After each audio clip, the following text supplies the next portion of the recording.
Hello, everybody. Welcome in for another episode of Vol Club Confidential, sponsored by the great people at Knoxville Smiles. Check them out at knoxvillesmiles.com. All that information about the different type of dentistry work that they can do on your teeth is all right there at knoxvillesmiles.com. And don't forget to check out the Volunteer Club, thevolunteerclub.com. Great way to get merch, to get to know the Vols, get out to those tailgates. Never know, get to a Tennessee baseball game. We've got Hunter Ensley coming up, but for now, more on Knoxville Smiles. I'm Tennessee basketball player JP Estrella. Let me give you a tour here of the offices at Knoxville Smiles. Dr. Costa is placing implants with a robot, and it's all done digitally. There's no guessing with this since it's all robotic. Dr. Welko is the newest addition to the office. He loves to research the latest and greatest in technology, so the other doctors go to him for the newest product information and techniques. Dr. Malone is building teeth in the mouth. To him, cosmetic bonding is more like artwork. He does this without cutting your teeth down. It's all about building them up. Guys, we still have a problem. Do y'all have a bigger chair?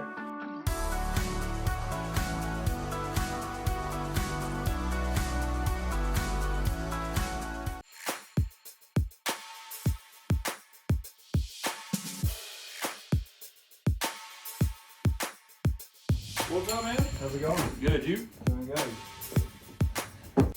Hunter, so much change since last year. You decided to come back. When you walk in that clubhouse, and there's some teammates that are still here, but it is a drastic change from last year's team. Do you ever look around and go, man, I either feel old or this just feels odd?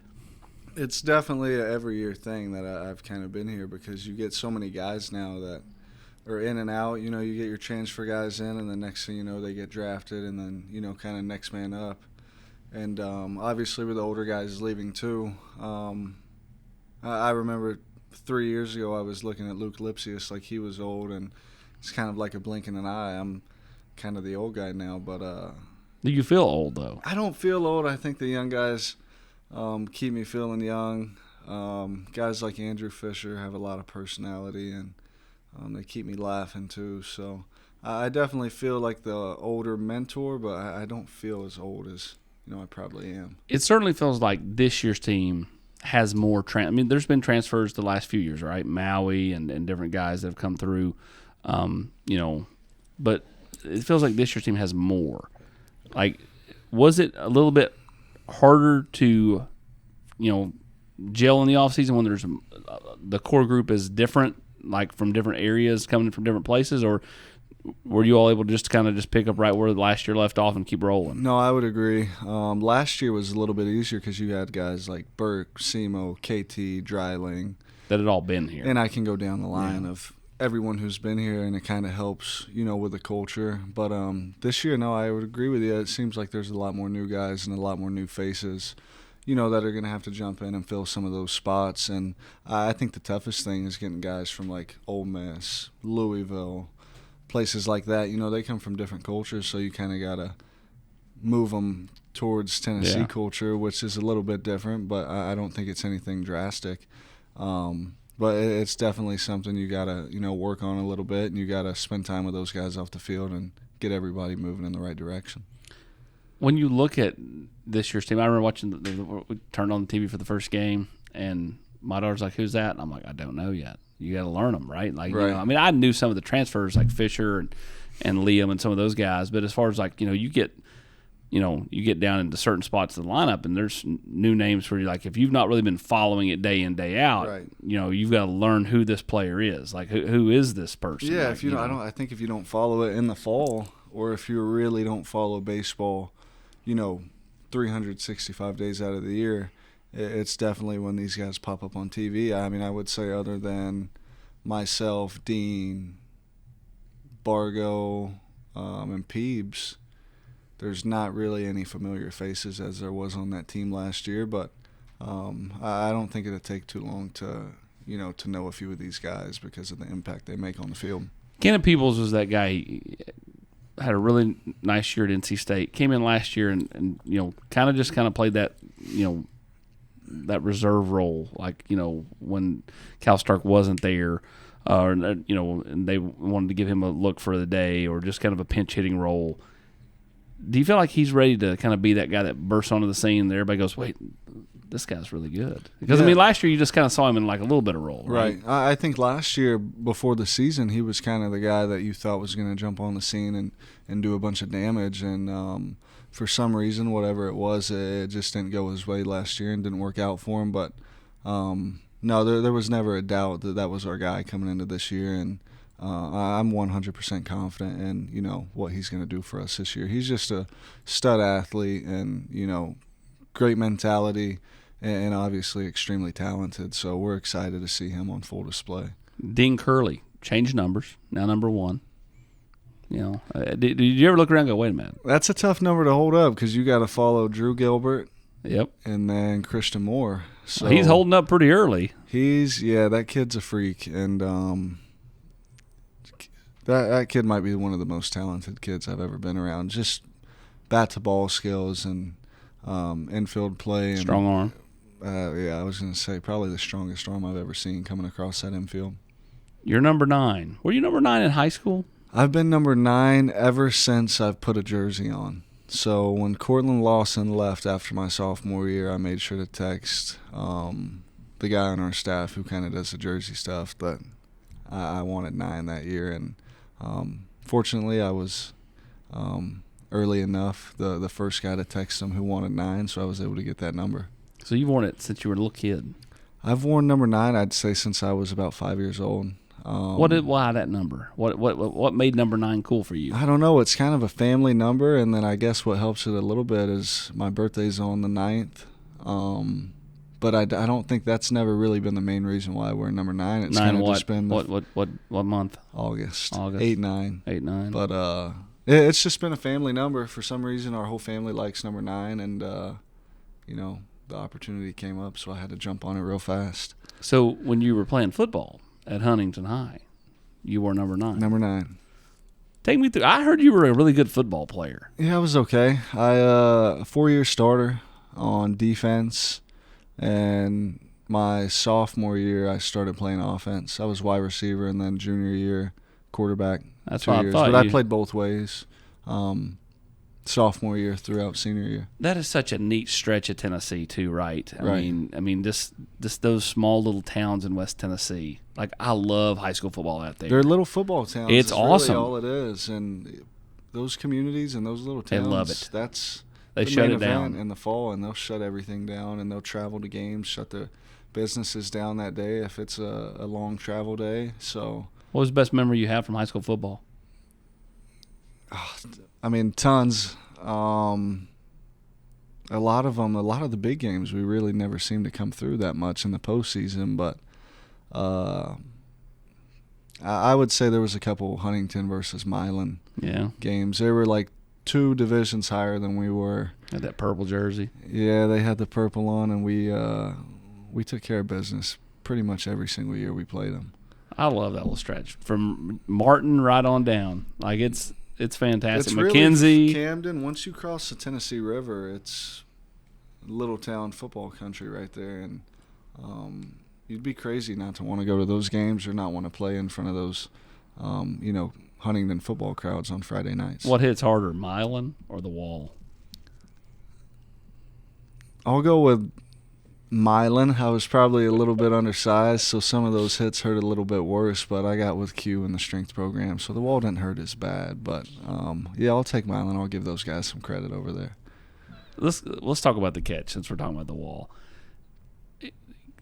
How vividly do you remember that play? Like, tracking the ball, trying to figure out where the Wall is, like, where are the eyes at? Because, do you even – are you just feeling – or are you just, because you're on a full run there. Right. Are you like, I know I'm close? Like, what's going through the mind? Yeah, you get your feel on, I forget what day we played on, but usually the day before the first game, and I believe we were the first day. So the day before, you go out and you get like that 45-minute practice. So outfielders kind of get a feel for, where you're playing, the warning track, where you'll be at in the corners, stuff like that.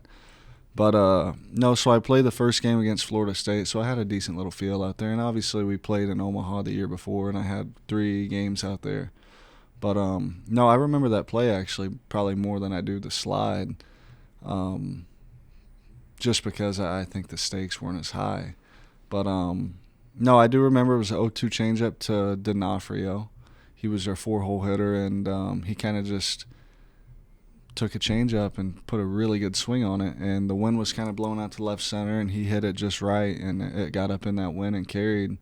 And, you know, there is a little bit of thought that goes in your head where it's either you play it off the wall or you just catch it, and if you run into the wall, so what? And I kind of leaned on, you know, trying to catch the thing.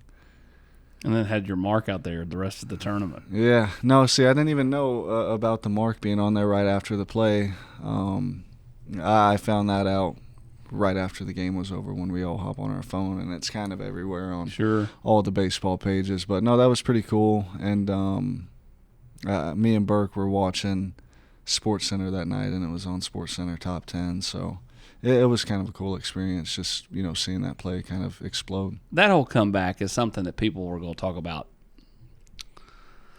30 and 40 years from now. Just the way it all happened, the check swing, just the constant hitting in the ninth, all those big hits. And, I mean, I remember, like, afterwards, I just, like, kept watching it over and over again because it's like, man, how did they come back and win this game? Right. You know, because, like, I mean, 99.9% of the time you're taking an L there. And there's that 0.1% where you just found a way. Yeah. No, that was credit to the teammates right there, because in the 8th inning it was 1st and 2nd. We were down 3, and I believe I ground out to the pitcher. So the inning after, KT was hitting right after me, and he let it off with a triple, and the inning ended with Dylan, who hit right in front of me. So I was the only one that didn't get an at-bat that inning, but was completely fine with it. Dylan Dreiling, he actually came up to me when they went and did that pitching change, and he was like, you want to hit or you want me to end it right now? And I was like, dude, I'm not seeing it that great this game. You just go ahead and end it. Go ahead and end it. Yeah, and he saw that breaking ball up, and he put a really good swing on it. And I probably had the best view in the whole house. All right, let's take us all the way to the championship game. Winner take all, game 3. You know, last batter. Like, what's going through your mind? Because, I mean, like, any given hit, pop of the bat, all of a sudden you got to go make a play, right? Right. But it's also like, man, we're like one strike away. You know, I mean, like where does the mind go in those moments? Because it's easy to say, well, we stayed in the moment, but I mean, you're still a kid. I mean, heck, as a 41-year-old, my mind would have been like thinking those things. Right. I think it was a better. We all had a little bit better peace of mind when Combs threw that ball to the backstop. When Combs laughed. Yeah, well, see, I didn't I even see that from center field, but when that run scored, I think it was a 0-2 or a 1-2 count. Then at that point, it was kind of like, all right, bases are cleared. You know, they got to find a way to get this next run score, and he's at the plate. But the only thing that was going through my mind was, how locked in can I be on this pitch right now? Because I definitely didn't want a ball to drop in the gap, so.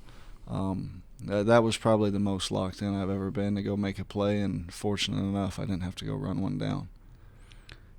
Where were you at in the dog pile? I mean, I would assume you're not too deep in that there was one. no dog pile. Oh, that's right. It was more just kind of jumping up and down. Yeah, center field's fun, and the whole outfield's fun. And I would also say the bullpen's probably pretty fun for a dog pile because we don't get squished. Yeah. The guys at the bottom are already ready to get out of the dog pile. You're like delivering the Macho Man elbow from the top, jumping in from. And we're all still jumping on top. But, no, dog piles are fun from the outfield because you usually can hop on the very coolest top. part of the celebration was what? I would just say, obviously, all the hugs on the field with our teammates, but the bus ride back, and it was a very short bus ride, but from the bus ride back to the hotel, just, that 5-minute drive just with your teammates before everything goes crazy. Was it loud, quiet? No cameras. I mean, we were just listening to music, having a great time, and kind of had a little minute there to let it soak in before we got. And then you get there and the fans are. Yeah. Then you got the parade. My favorite part of the parade was you were having an alcoholic beverage or two going down the gay street. I had a few. And Blake then, and I. And Blake. Both, that's the best part was Blake. Yeah. Blake went full stone cold Steve Austin. He just poured it up here and it's just draining down. And yeah, I would be lying if I said that was the first time I ever seen that guy do that. But he was my roommate for a year, and then he was also my roommate on the road. That guy's a great time. He's a awesome. lot Man. of We had him fun, out last year. I mean, he was so much fun. and he loves to compete. Well, and, I remember just the asking ultimate teammate, really. Yeah, and I remember asking him, I said, would you rather have the home run record? He was like, I don't care about the home run record. I just want to win a national championship. Yeah. I mean, it was like, like that. He didn't care about any of the record stuff. Which Yeah, Seymour great doesn't want to teammate, get. wanted to win, and a great time too. And fitting that he was the one that got the hit that tied the game Right. against Florida State. Yeah, and that play it seems kind He of to get rocketed that ball, overlooked too. a little bit, I feel like. Yeah. Just with everything that went on that game. And that right there, that's a tough at bat and a tough situation to be in as a hitter. And the way he slowed himself down, the check swing, you could take it for what it is, but the ability for him to center himself after that and still get the job done is that's a tough thing to do. What makes you smile? Just in general? Yes. Healthy. I have a dog at home too, golden retriever.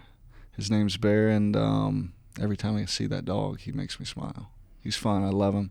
I like to walk him too. So it's definitely, I like going home, walking him, kind of taking a break from everything else going on in Knoxville. And Is this home when he's home in Huntington? oh, this is home at home the in, apartment. okay, yeah, that's what I thought. But yeah. then So when I get home, he'll be begging for a walk. So I'll take him on a few mile walk, and he'll play in some snow a little bit. So I better put my boots on, huh? all right, now more on Knoxville Smiles. Knoxville Smiles depend on us to make you smile better. Knoxville Smiles, are you happy with your smile today? Knoxville Smiles, we're all about smiles. Hey Lance, what makes you smile? Pancake blocks. All right, so more back to this team. What do you like about this team? I mean, we're early in the year. You've obviously had some, you crushed Hofstra in 3 straight games and put up 29 spot on a Tuesday game. But, what do you like about this team early? Maybe not necessarily from the action you've seen during the games, but, when you're in team meetings, locker room, practice, what puts you at ease to make you think, hey, we can be not maybe, I don't know if we're going to win the national title again, but we can give ourselves a shot. Yeah, no, I like the way everyone shows up and gets to work every single day. I think a lot of it is a bunch of these new guys are hungry, and they've seen what we've done the past year, and they want to come in and be a part of it. They came here to win, and I think that's a good thing for the guys that returned from last year's team is seeing those guys how hungry they are, and it keeps us ready to work. And no, I'm extremely excited to just see how everyone kind of develops and plays into their role. Super talented group, tons of depth, and no, everyone shows up to work, ready to get to work, and I think a thing for this group is kind of stay focused on the next game ahead is kind of where I would go with this group.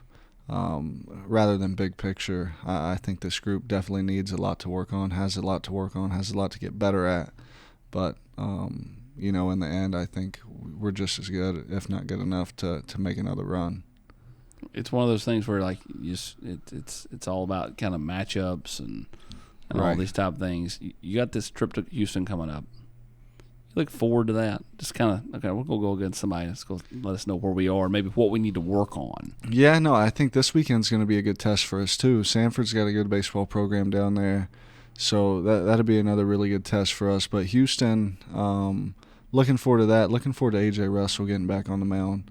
I think that's going to be a Houston trip. Now, don't quote me on that. I'm not exactly sure, but I think that's kind of what the plan is with A.J.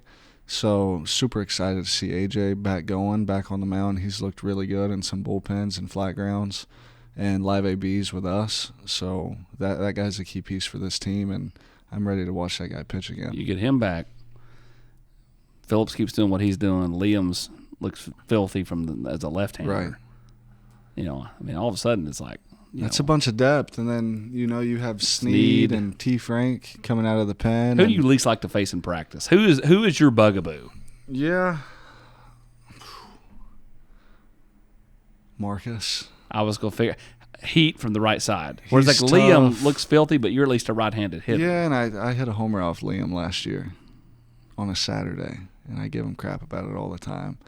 But Marcus doesn't throw anything straight, and it's all 100. And for a right-handed hitter, that's I don't know what the math or the odds are, but they're definitely not good to get a hit or square a ball up off that guy. What Major League Baseball team did you grow up cheering for? I really just kind of cheered on players. I understand that. I'm kind of, I would say, a Braves guy. Charlie Taylor definitely swayed me to be a Braves guy. He's from Atlanta, right around Atlanta, and I kind of got into liking the Braves a little bit. But I was a big Curtis Granderson fan growing up.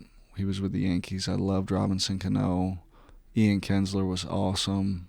Those Rangers teams, I don't know. It seems like I just liked all the good players on the good teams. But what old school player do you I know you weren't maybe born for, but like that you maybe like to watch? Yeah, I like to go back and watch. Because I feel like you're like Lindy Dykstra. Well, I mean, if we're talking real old school, Mark McGwire. I actually have a couple of his memorabilia balls of like his 56th home run, his whatever it was, 60-something, 62nd, and it had like the McDonald's logo on it.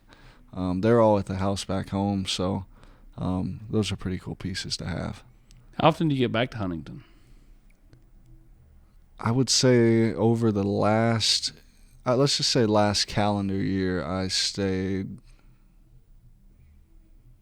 probably 8 total nights in Huntington. So I think I was there 4 days this summer after the national championship. Are you the mayor down there when that's it?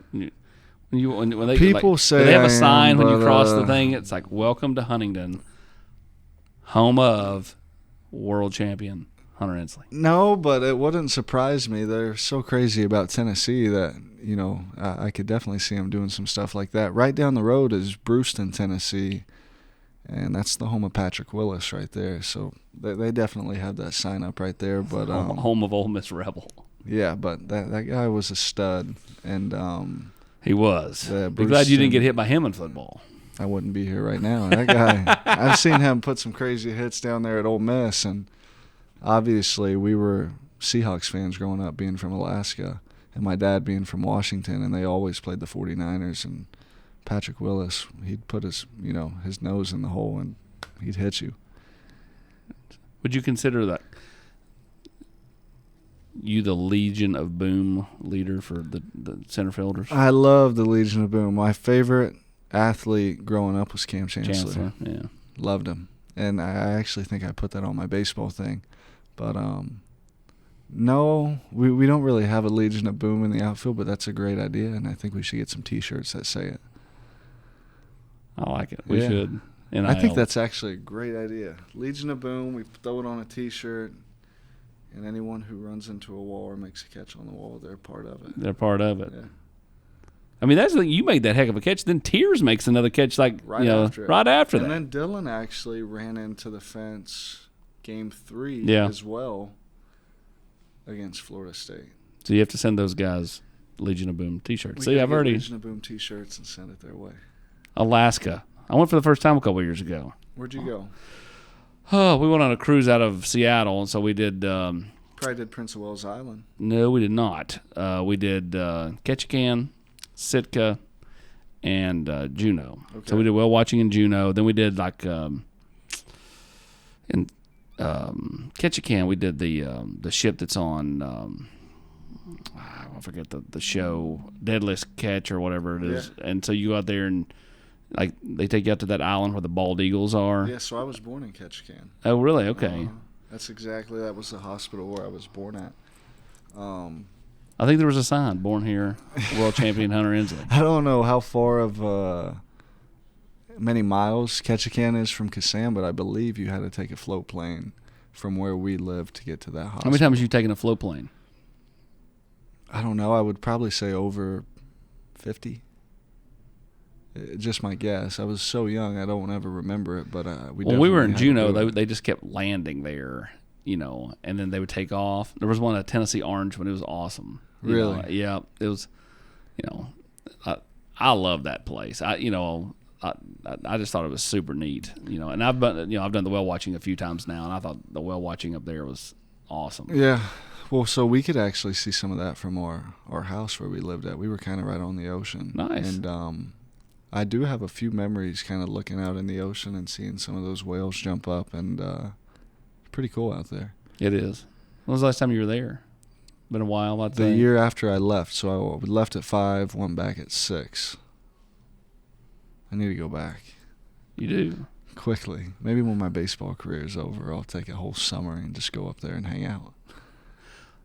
What do you want to accomplish with this year's team? Obviously, the goal is to do it again, right? But like from an individual standpoint, like with your teammates, for you, like what are some of your goals? Yeah, for me, it's showing up to the field every day and being consistent.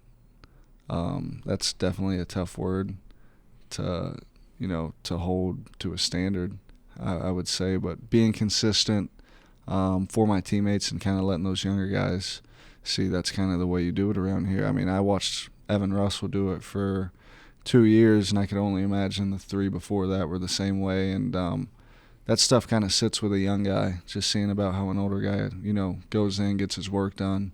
And that doesn't mean you have to put the most work in or work the hardest. Just, get your work done and always be there and do what needs to be done to be in a good position to win. So I think if I can do that for the younger guys and, leave this program in a better place than I found it, that's more than, winning baseball games. How much do you talk to the guys that are no longer here? You got text chains? Probably pretty much every single day. I mean, we have every single group chat from the previous 4 years, but and they're still rolling. Oh, they roll all the time, especially last Who's the year's. leader of these chats? Who's the one that's always chatty? Blake Burke. I mean, this guy's sending memes in every single day.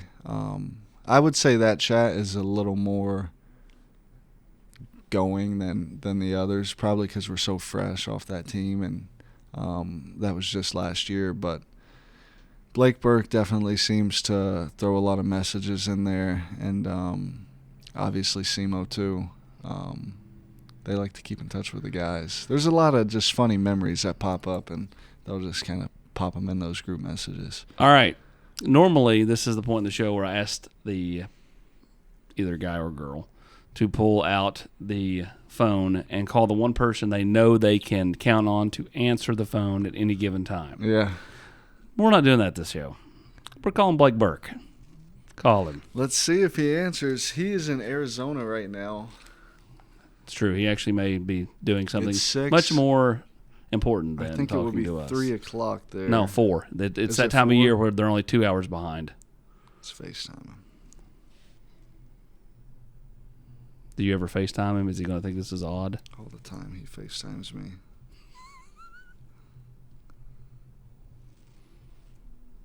Hold up. For some reason. Blake Burke. There we go. I don't know why I keep saying team. Oh, there you go. Well, you're not FaceTiming. You're calling. I know, but when he answers, I think I'm going to have to press FaceTime. It kept telling me, for some reason, I had to go on Teams. He won't answer. You just got to go to the FaceTime app. Oh, I forget about the FaceTime app.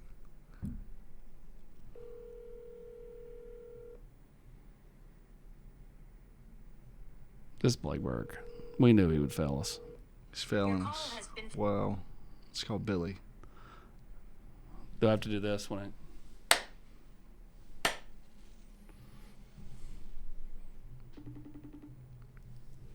They both might fail me. Billy did this show. I remember Burke did it last year. Oh, yeah. He called you, I think. He called me and Billy. That's right. Yeah. So kind of disappointing. He's not He's, answering. well, he is We'll doing... give these guys a break. They're doing their thing with Pro Bowl. But if Cannon Peebles is my next call. That's who I was going to call. If he doesn't answer, bad teammate.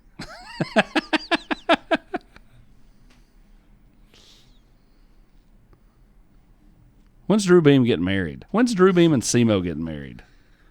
Beam, I'd probably say it's coming up. Is he getting pretty engaged here soon?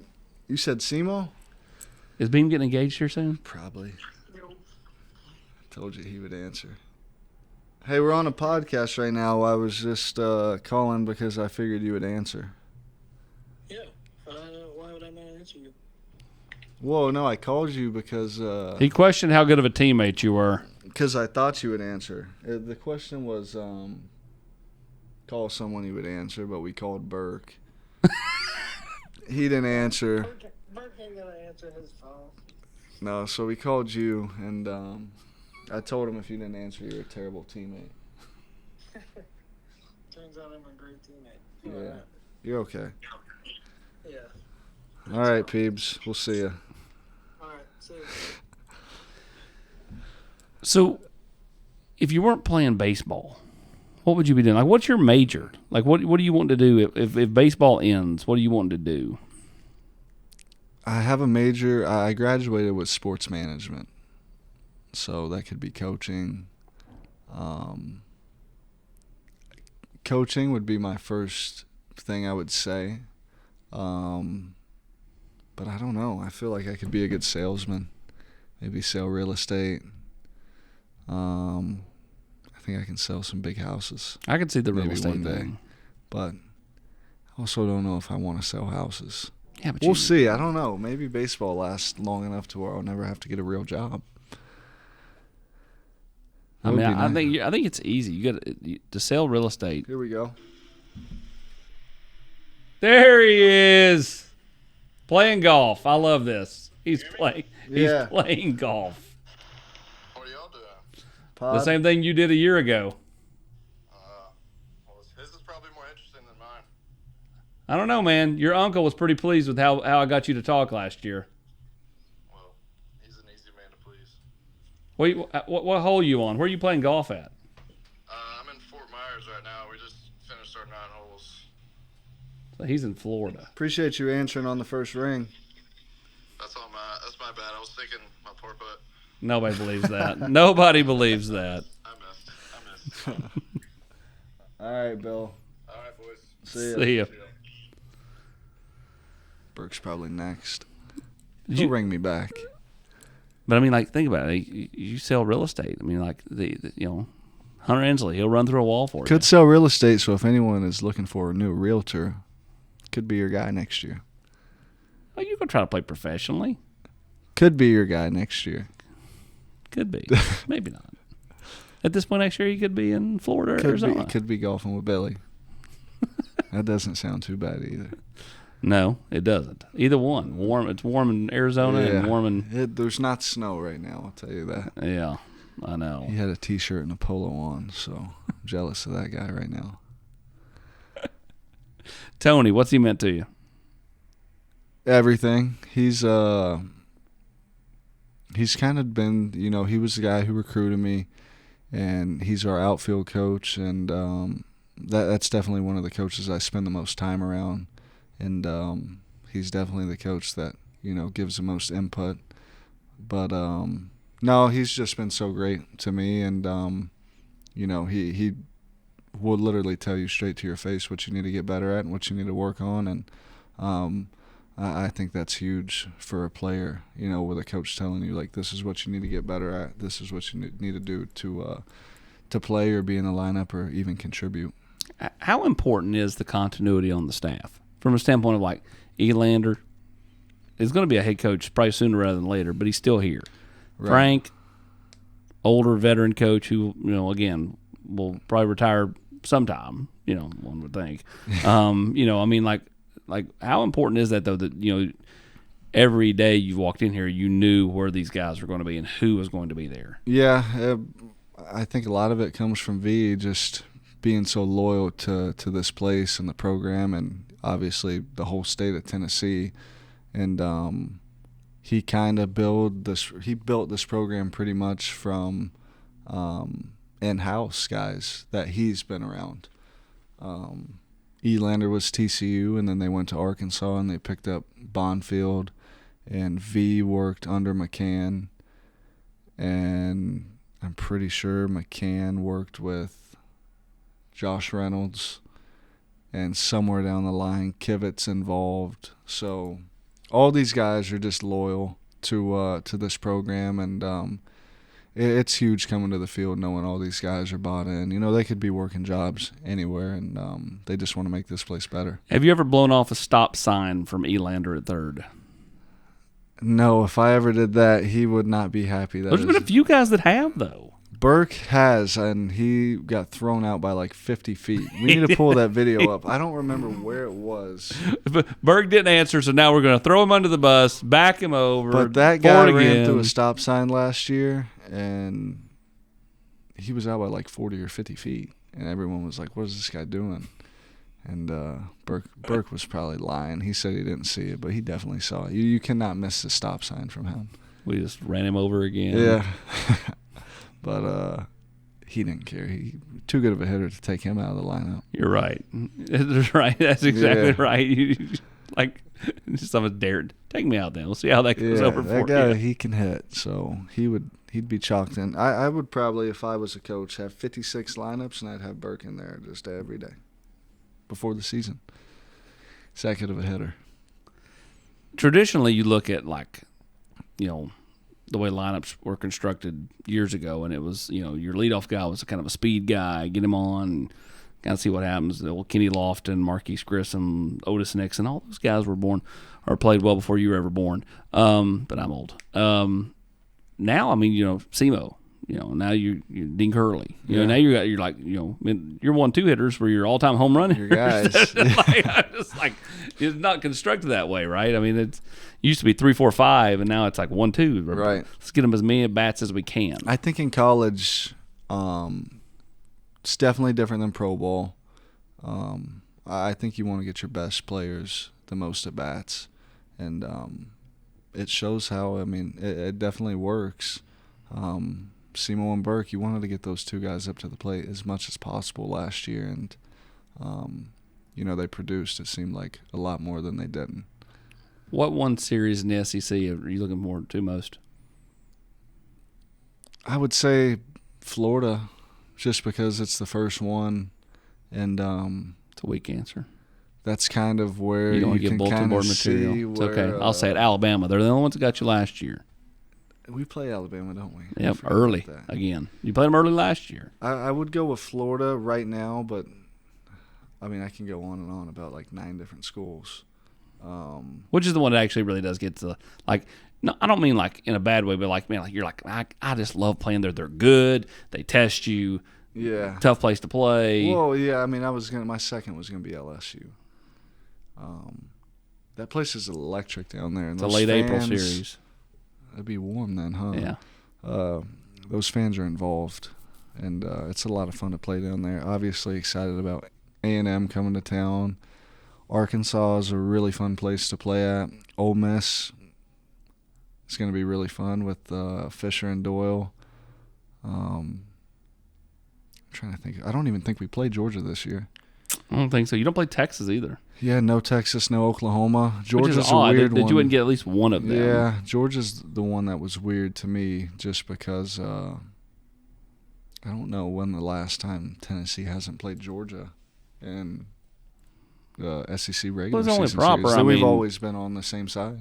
No, 100%. But I mean, you know, with SEMO, I mean, it's only proper. You know, he and his girlfriend, they left town, so you know. Yeah, they don't have to go see each other anymore. So that makes it I easy. used to give him such a hard time, and he could have easily been like, this dude, like, and I'm like, you know, he handled it so well, like, you know, to the point where he would like kind of start like chirping back, and it was fun. And you know, I'm like, well, what did you think was going to happen when you decided to wear a Georgia jersey at the Georgia game? Yeah, that one wasn't smart, and I would tell Simo that to his face, and I think I have. I was just like, dude, you could wear black. You could wear black, and no one would have batted an eye. What are you thinking? Just wear black. And maybe wear a black T-shirt and sneak some orange socks under your pants or something like that. But you'll never find me in a jersey other than Tennessee, college-wise. What about pro? Anyone that drafts him, Yeah, it doesn't really matter. Preferably warm. preferably. Warm. That means you'll get drafted by Toronto, yeah, or Minnesota. which plays outside. At least Toronto, you're Well, in the they play dome. with Billy though. That'd be fun. I'd be golfing right now. There you go. There you go.